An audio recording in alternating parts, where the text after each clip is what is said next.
Hello साथियों, नमस्कार और स्वागत है आपका हमारे यूट्यूब चैनल एग्ज़ाम MCQ 04 में। तो दोस्तों, ये क्लास आपके आने वाले सभी एग्ज़ामों के लिए महत्वपूर्ण रहने वाली है। तो दोस्तों, स्टार्ट करते हैं इसके पहले क्वेश्चन से। इसका पहला क्वेश्चन है, निम्नलिखित में से एक कथन गलत है। ऑप्शन ए में दिया है समास तोड़ने को विग्रह कहते हैं। ऑप्शन बी में दिया है संधि तोड़ने को विच्छेद कहते हैं। ऑप्शन सी, संधि में दो पक्षों का मेल होता है। ऑप्शन डी, संधि तीन प्रकार के होते हैं। तो दोस्तों, इसका जो सही आंसर जो एक गलत कथन दिया है वो ऑप्शन सी हो जाएगा। ऑप्शन ए की बात करें, समास तोड़ने को विग्रह कहते हैं, बिल्कुल सही है, ठीक है। ऑप्शन बी, संधि तोड़ने को विच्छेद कहते हैं, ये भी बिल्कुल सही है। ऑप्शन सी, संधि में दो पक्षों का मेल नहीं होता बल्कि दो वर्णों का मेल होता है। दो वर्णों का मेल लिख लीजिएगा, दो वर्णों का मेल होता है उसे संधि कहते हैं, ठीक है। दो वर्णों का मेल होता है उसे संधि कहते हैं, ठीक है। ऑप्शन डी, संधि तीन प्रकार के होते हैं, बिल्कुल सही है। संधि तीन प्रकार के आप लोग को पता होगा, अगर जिसे पता नहीं है तो नोट कर लीजिएगा। इसमें एक हो गया स्वर संधि, स्वर संधि हो जाएगा, ठीक है। इसके अलावा व्यंजन संधि, व्यंजन संधि के अलावा आपकी विसर्ग संधि, विसर्ग संधि, ठीक। स्वर संधि के भेद होते हैं 5, ठीक है। इसमें हो जाएगा दीर्घ संधि, दीर्घ संधि, ठीक है। इसके अलावा यण संधि, यण संधि, ठीक है। इसके अलावा वृद्धि संधि, वृद्धि संधि, ठीक। इसके अलावा गुण संधि, गुण संधि, ठीक। इसके अलावा लिखना उसके अलावा हो जाएगा अयादि संधि, अयादि संधि, ठीक है दोस्तों। तो ये 5 स्वर संधि के उदाहरण हो जाएंगे। अगला क्वेश्चन देखना, अभिधन उदय का संधि कीजिए, ठीक है। अभिधन उदय की संधि होगी, ठीक है। तो अभिधय, अभ्युदय, ठीक है। ऑप्शन सी में दिया अभ्यादय, ऑप्शन डी में दिया अभ्युदय। तो दोस्तों, इसका सही आंसर होगा ऑप्शन डी, अभ्युदय, ठीक है। यण संधि का उदाहरण है, यण संधि का उदाहरण है, ठीक है, ठीक। इसके अलावा कुछ और एग्जाम्पल देख लें, जैसे अत्यल्प, जैसे एक शब्द आता है अत्यल्प, इसको तोड़िए थोड़ा सा, अतिधन अल्प, ठीक है, अतिधन अल्प, ठीक है। इसके अलावा देखना व्यर्थ, एक शब्द आता है व्यर्थ, इसको तोड़ना थोड़ा सा, वी प्लस अर्थ, ठीक है। इसके अलावा एक और देखिए, जैसे रित्यानुसार, रित्यनुसार, इसको तोड़िए थोड़ा सा, तो इसको हम रीति प्लस अनुसार में तोड़ देंगे, रीति प्लस अनुसार, ठीक। इसके अलावा एक और लिख लीजिए, जैसे अभियंतर, अभयंतर, ठीक है। इसको तोड़िए, अभि प्लस अंतर, ठीक है दोस्तों। ये सब यण संधि के उदाहरण हैं, आप लोग देख लीजिएगा, ठीक। अगला क्वेश्चन देखना, फिर संधि का आ गया एक और, भुर्जा का संधि विच्छेद होगा, ठीक है। ऑप्शन ए भू प्लस ऊर्जा, ऑप्शन बी भुज प्लस रा, ऑप्शन सी भू छोटी ऊ की मात्रा दी है भौपे प्लस ऊर्जा, ठीक। ऑप्शन डी में भू प्लस ऊर्जा, पर वहाँ छोटी ऊ की मात्रा दी है, यहाँ बड़ी ऊ की मात्रा दी है, तो बड़ा वो दिया है, वहाँ छोटा वो दिया है। तो दोस्तों, सही आंसर होगा ऑप्शन ए, भू प्लस ऊर्जा, ठीक है। ये हो जाएगा दीर्घ संधि का उदाहरण, दीर्घ संधि का उदाहरण, ठीक है। ऊ प्लस ऊ बराबर बड़ा ऊ, ठीक है। अगला क्वेश्चन देखना, अनकीनी किसका पर्यायवाची है? अनकीनी किसका पर्यायवाची है? ऑप्शन ए सुगंध, ऑप्शन बी सेना, ऑप्शन सी सूर्य, ऑप्शन डी हवा। तो दोस्तों, इसका जो सही आंसर होगा ऑप्शन बी, सेना। सेना का आपका पर्यायवाची दिया हुआ है। इसके अलावा सेना के कुछ और लिख लीजिए, जैसे सेना का होता है फौज, फौज, ठीक है। इसके अलावा देखना, जैसे वाहिनी, वाहिनी, ठीक है। इसके अलावा लिख लीजिए, जैसे इम्पोर्टेंट है कटक, कटक, ठीक। इसके अलावा लिखना अनीक, इसको भी इम्पोर्टेंट कर देना थोड़ा सा, अनीक, ठीक। इसके अलावा सैन्य, सैन्य, ठीक। इसके अलावा और लिख लीजिए, जैसे लश्कर, लश्कर भी इसी का हो जाता है, सेना का, ठीक। ऑप्शन ए, सुगंध की बात करें तो इसके भी कुछ लिख लीजिए, जैसे सुरभि, सुरभि आ जाएगा जैसे, ठीक है। इसके अलावा लिखना सौरभ, सौरभ, सौरभ मतलब होता है सुगंध, ठीक। इसके अलावा खुशबू, खुशबू, खुशबू, ठीक। इसके अलावा लिखना एक शब्द आता है परिमल, ये भी सुगंध का पर्यायवाची हो जाएगा। इसके अलावा घ्राण, घ्राण भी सुगंध का हो जाएगा। महक, महक भी बोल देते हैं, ठीक है। इसके अलावा इष्टगंध, ये भी लिख लीजिएगा, इष्टगंध, ये हो जाएगा आपका सुगंध का पर्यायवाची, ठीक। ऑप्शन सी की बात, ऑप्शन सी में लिखिए, जैसे दिनकर, दिनकर के अलावा दिवाकर, दिवाकर, ठीक। इसके अलावा लिखना प्रभाकर, प्रभाकर हो गया। इसके अलावा लिखना मार्तंड, मार्तंड। इसके अलावा भास्कर आ जाता है, भास्कर, सूर्य को भास्कर भी बोल देते हैं, आदित्य भी बोल देते हैं। ठीक, इसके अलावा रवि भी बोल देते हैं, रवि। ठीक, इसके अलावा हंस भी बोल देते हैं। ठीक, इसके अलावा वसु भी बोल देते हैं, वसु, वसु। ठीक है, इसके अलावा भानु बोल देते हैं सूर्य को, भानु। इसके अलावा अंशुमाली, इंपॉर्टेंट कर देना थोड़ा सा अंशुमाली को, अंशुमाली भी सूर्य को बोल देते हैं। ठीक है, अर्क बोल देते हैं, अर्क एक एग्जाम में आया था, अर्क। ठीक, इसके अलावा दिनेश बोल देते हैं, दिनेश। ठीक है, ये सारे सूर्य के हो गए। ठीक है, कुछ और होंगे तो अगली वीडियो में देखेंगे। ऑप्शन डी हवा, हवा में भी लिख लीजिए कुछ, जैसे समीर, हवा को समीर भी बोल देते हैं, हवा को पवन भी बोल देते हैं, पवन। ठीक है, मारुत बोल देते हैं, मारुत, मारुत। अगर मारुति होगा तो हनुमान जी का हो जाएगा। वात बोल देते हैं, वात। ठीक है, इसके अलावा बयार भी बोल देते हैं, बयार चली। ठीक है, इसके अलावा वायु बोल देते हैं, वायु। ठीक है, हवा को समीर, समीरण भी बोल देते हैं, समीरण। ठीक है, हवा को प्रकंपन, प्रकंपन भी बोल देते हैं, हवा को प्रकंपन। ठीक है, अगला क्वेश्चन देखिए, इसमें बोलता है शासन की ओर से किसी व्यक्ति को या एक विभाग से दूसरे विभाग को भेजे गए पत्र को कहा जाता है। ऑप्शन ए निजी पत्र, ऑप्शन बी सरकारी पत्र, ऑप्शन सी प्रार्थना पत्र, ऑप्शन डी व्यावसायिक पत्र। तो दोस्तों इसका जो सही आंसर होगा, पहले सबसे पहले देखते हैं, ऑप्शन बी सरकारी पत्र इसका सही आंसर होगा। ऑप्शन ए निजी पत्र, जो इसमें अगर लिखना चाहो तो लिख लेना, जो पत्र किसी व्यक्ति अपने मित्र, रिश्तेदार और परिवार आदि को लिखता हो वो निजी पत्र कहलाएगा। ठीक है, और ऑप्शन सी की बात अगर हम करते हैं तो इसमें लिख लेना, जिन पत्रों में निवेदन या प्रार्थना की जाती है, निवेदन या प्रार्थना लिख लीजिएगा, निवेदन या प्रार्थना की जाती है उसको निवेदन या प्रार्थना, इसको बोलते हैं प्रार्थना पत्र। ठीक है, ऑप्शन डी व्यावसायिक पत्र, इसमें लिख लेना समूह के पेशेवर, समूह लिख लीजिएगा थोड़ा सा, समूह को पेशेवर तरीके से लिखे जाने वाला औपचारिक पत्र, लिखे जाने वाला औपचारिक पत्र आपका व्यावसायिक पत्र कहलाएगा। ठीक है दोस्तों, अगला क्वेश्चन देखना, इसमें बोलता है पुत्री के द्वारा माता जी को पत्र में संबोधन होगा। आदरणीय माता, ऑप्शन बी प्रिय माता जी, ऑप्शन सी पूजनीय माता जी, ऑप्शन डी उपयुक्त सभी। तो दोस्तों इसका सही आंसर होगा ऑप्शन सी पूजनीय माता जी। ठीक है, ये लिखेंगे हम संबोधन में, अगर कोई पुत्री अपनी माँ को पत्र लिखती है तो उसमें लिखना पड़ेगा पूजनीय माता जी। ठीक है, अगला क्वेश्चन देखना, 8वां क्वेश्चन है, इसमें बोलता है आदिकाल को सिद्ध सामंत काल किसने कहा। Option A Hazari Prasad Dwivedi, option B Acharya Ramchandra Shukla, option C Mahavir Prasad Dwivedi, option D Rahul Sankrityayan. तो दोस्तों इसका जो सही आंसर होगा, आदिकाल को सिद्ध सामंत काल कहा राहुल सांकृत्यायन ने कहा। ठीक है, ऑप्शन डी इसका सही आंसर होगा। ऑप्शन ए की बात करें तो हजारी प्रसाद द्विवेदी ने आदिकाल कहा, आदिकाल को आदिकाल नाम हजारी प्रसाद द्विवेदी ने दिया। ठीक है, आदिकाल कहा। ऑप्शन बी आचार्य रामचंद्र शुक्ल, इन्होंने आदिकाल को कहा वीर गाथा काल, वीर गाथा काल कहा, वीर गाथा काल कहा। ठीक है, और ऑप्शन सी महावीर प्रसाद द्विवेदी, इसमें भी लिख लीजिए, इन्होंने कहा आदिकाल को बीज वपन काल, बीज वपन काल कहा। ठीक, इसके अलावा एक और लिख लीजिए, विश्वनाथ प्रसाद ने आदिकाल को वीर काल कहा, विश्व प्रसाद मिश्र ने आदिकाल कहा,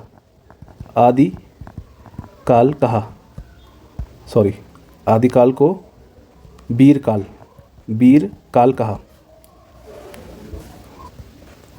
वीर काल कहा। ठीक, अगला क्वेश्चन देखना, 9वां क्वेश्चन है, इसमें बोलता है बिसल देव रासो किसकी रचना है।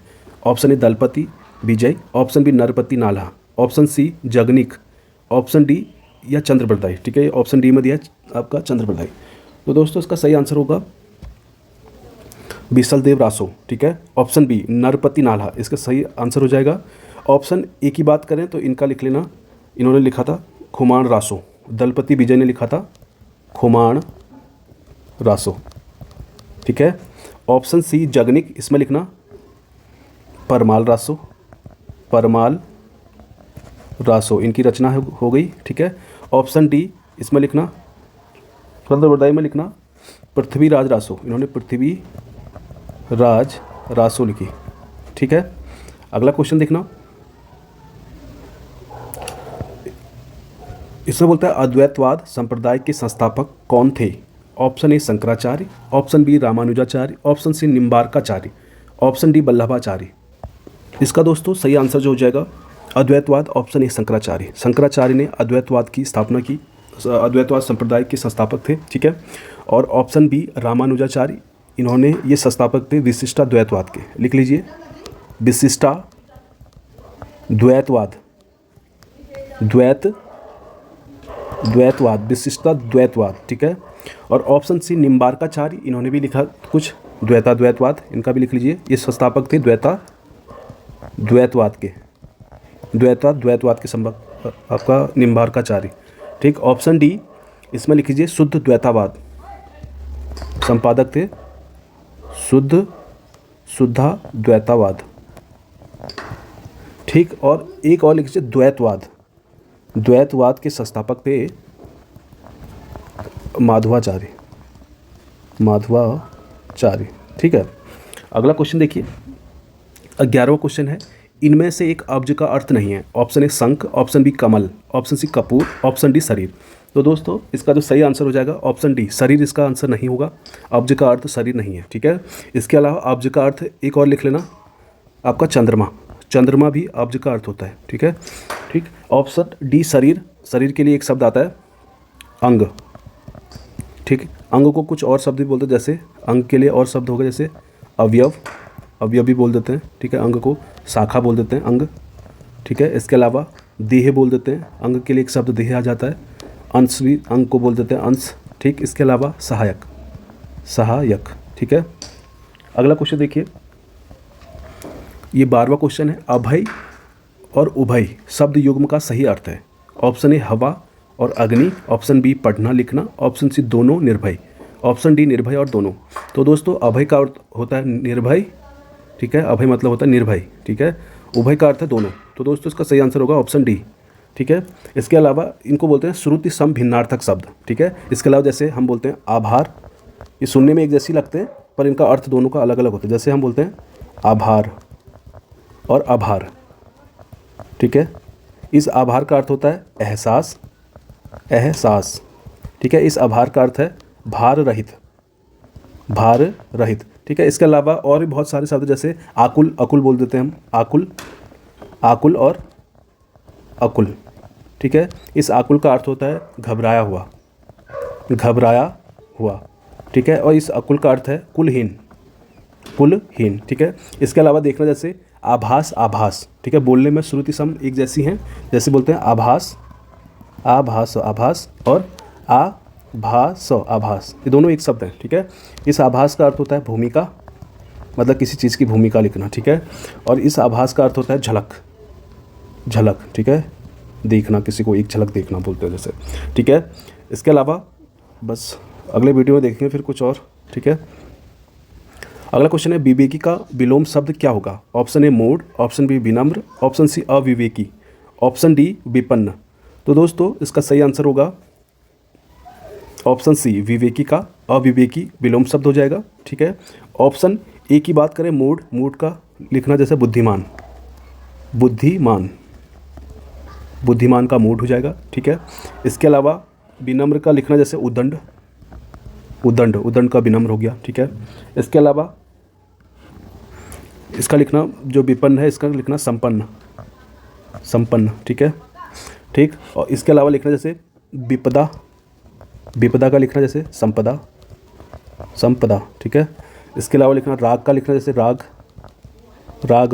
का लिखना विराग, ठीक। इसके अलावा लिखना चिरंतन, इसका लिखना नस्वर, ठीक है। इसके अलावा आदर्श का लिखना जैसे आदर्श का हो जाएगा अनादर्श, ठीक है। इसके अलावा लिखना जैसे विहित, इंपॉर्टेंट कर देना विहित को, इसका लिखना निषिद्ध, ठीक है दोस्तों। सॉरी, निषिद्ध थोड़ा गलत हो गया है, निषिद्ध ये हो गया, ठीक है दोस्तों। अगला क्वेश्चन देखना, अनिवार्य का विलोम शब्द है, ठीक है। ऑप्शन ए जरूरी, ऑप्शन बी वैकल्पिक, ऑप्शन सी समाहार, ऑप्शन डी इनमें से कोई नहीं। तो दोस्तों इसका सही आंसर हो जाएगा अनिवार्य का वैकल्पिक, ठीक है। इसका एक और हो सकता है जैसे ऐच्छिक, ठीक है। अगला क्वेश्चन देखना, इनमें से एक शब्द शुद्ध है। इसमें बोलता है इनमें से एक शब्द शुद्ध है, ठीक है। शाश्वत, ऑप्शन बी शोषक, ऑप्शन सी व्यावसायिक, ऑप्शन डी विग्रह। शाश्वत को हम कुछ ऐसे भी लिख देंगे, शाश्वत, ठीक है, एक ही चीज़ है, ऐसे लिखा है ऐसे, ठीक है, एक ही चीज़ है, शाश्वत, शाश्वत ऐसे भी लिखते हैं, ठीक है। ऑप्शन बी यही इसका सही आंसर होगा, शाश्वत सही है। ऑप्शन बी शोषक, शोषक थोड़ा गलत हो जाएगा, शोषक होगा ये शोषक, ठीक है। ऑप्शन सी व्यावसायिक, व्यावसायिक नहीं होता, व्यावसायिक, व्यावसायिक ये हो जाएगा सा ई का व्यावसायिक, ठीक है। ऑप्शन डी विग्रह, विग्रह भी ऐसे गलत हो जाएगा, रॉ, ये वाला रॉ आ जाएगा, ठीक है। इसके अलावा कुछ और शब्द देखो, जैसे श्रीमान, श्रीमान कैसे लिखते हैं, हलंत के साथ, नौ को हलंत के साथ, ठीक है। इसके अलावा लिखना जैसे हितैषी, ही तैसी, दो मात्राएं आ जाएंगी हितैषी में, ठीक है, एक मात्रा और दो मात्रा, हितैषी हो जाएगा। जैसे हतोत्साह, हतोत्साह, हतोत्साह ऐसे हो जाएगा, ठीक, सॉरी हतोत्साह थोड़ा गलत हो गया, हतो फिर आधा तो फिर सा, हा, हतोत्साह, ठीक है। इसके अलावा लिखना जैसे हासिल, हासिल छोटी की मात्रा आएगा 100, ठीक है। इसके अलावा देखना जैसे उन्नति, उन्नति, उन्नति को देख लेना, थोड़ा सा उन्नति गलत लग रहा है मेरे को, उन्नति, उन्नति, ठीक है, ये उन्नति। इसके अलावा सप्ताह, सप्ताह, सप्ताह, ठीक है। इसके अलावा ज्योत्सना, आधा तो आधा सौ ना, ज्योत्सना, ठीक है। इसके अलावा लिखना जैसे साप्ताहिक, साप्ताहिक, ताहिक, साप्ताहिक हो गया, ठीक। इसके अलावा लिखना स्थायित्व, स्थायित्व, ठीक है। इसके अलावा लिखना जैसे हास्यास्पद, हास्यात्मक, एक वर्ड आता है हास्यात्मक, ठीक है। अगला क्वेश्चन देखेंगे, इनमें से एक सुमेलित नहीं है। सरसों का बहुवचन सरसों होता है, सौदे का बहुवचन सौदा होता है, याचना का बहुवचन याचना होता है। ऑप्शन डी शाखा का बहुवचन शाखा होता है। तो दोस्तों ऑप्शन ए तो सरसों का बहुवचन सरसों ही होता है, बिल्कुल सही है। सौदा का बहुवचन भी सौदा होता है, याचना का याचना ही होता है, ठीक है। शाखा का शाखाएं हो जाए, ठीक है, शाखा का शाखाएं हो जाएगा, शाखाएं, ठीक है। अगला क्वेश्चन देखना, इसमें बोलता है बात का धनी मुहावरे का अर्थ है। ऑप्शन ए समझदार होना, ऑप्शन बी वायदे का पक्का होना, ऑप्शन सी अपनी वश में कर लेना, अपनी वश में नहीं अपने वश में, ठीक है, अपने वश में कर लेना। ऑप्शन डी मूर्ख व्यक्ति होना। तो दोस्तों इसका सही आंसर होगा ऑप्शन बी वायदे का पक्का होना, ठीक है। ऑप्शन सी अपनी वश में कर लेना, इसका लिख लेना उंगलियों में नचाना, उंगलियों में नचाना, मुहावरे का अर्थ है अपने वश में कर लेना, ठीक है। ऑप्शन डी मूर्ख व्यक्ति होना, इसमें लिख लेना अकल का दुश्मन, अकल का दुश्मन होना, मुहावरे का अर्थ है मूर्ख व्यक्ति होना, ठीक है दोस्तों। अगला क्वेश्चन देखना, सुरेंद्र कब आया, वाक्य में अशुद्धि बताइए। ऑप्शन ए मात्रा का, ऑप्शन बी व्याकरण का, ऑप्शन सी विराम चिन्ह का, ऑप्शन डी इनमें से कोई नहीं। तो दोस्तों सुरेंद्र कब आया, तो यहाँ पे कब जो है यहाँ पे प्रश्नवाचक है, प्रश्नवाचक शब्द है, तो इसके पीछे विराम का पूर्ण विराम नहीं आएगा, यहाँ पे आएगा आपका प्रश्नवाचक, ठीक है। ऑप्शन सी इसका सही आंसर होगा। मात्रा बिल्कुल सही है सारे, ठीक है, व्याकरण भी ठीक है इसका, विराम चिन्ह का यहाँ पे दिक्कत हुई थी, अशुद्धि हुई थी, ठीक है। अगला क्वेश्चन देखना, संस्कृति का विशेषण कौन सा है, संस्कृति का विशेषण कौन सा है। ऑप्शन ए संस्कृत, ऑप्शन बी सांस्कृतिक, ऑप्शन बी सी सांस्कृतिक, ऑप्शन डी सांस्कृतिक, ठीक है दोस्तों। इसका सही आंसर होगा ऑप्शन बी सांस्कृतिक, संस्कृति का विशेषण सांस्कृतिक होगा, ठीक है। अगला क्वेश्चन देखना, जो नियमानुकूल ना हो के लिए एक शब्द होगा। ऑप्शन ए अनिकेत, ऑप्शन बी अनुकूल, ऑप्शन सी अनुकरणीय, ऑप्शन डी अनियमित। तो दोस्तों इसका सही आंसर होगा ऑप्शन डी अनियमित, ठीक है, ये सही होगा, जो नियमानुकूल ना हो सके के लिए एक शब्द अनियमित। ऑप्शन ए अनिकेत, इसमें लिखना जिसके पास घर ना हो, जिसके पास घर ना हो के लिए एक शब्द होगा अनिकेत, ठीक है। ऑप्शन सी अनुकरणीय, जो अनुकरण करने योग्य हो, इसमें लिख लेना जो अनुकरण करने योग्य हो। तो ठीक है दोस्तों, ये 20 क्वेश्चन थे, ये आने वाले सभी एग्ज़ामों के लिए आपके लिए महत्वपूर्ण रहेंगे। अभी एसआई का एग्ज़ाम है, ठीक है, उसमें भी यहाँ से कुछ ना कुछ आपको देखने को मिलेगा ज़रूर। ठीक है दोस्तों, तो मिलते हैं अगले वीडियो में। और जो लोग नए जुड़ रहे हैं वो लोग सब्सक्राइब जरूर करना, शेयर करना और लाइक करना दोस्तों। ठीक है दोस्तों, मिलते हैं अगले वीडियो में। ठीक है, थैंक यू।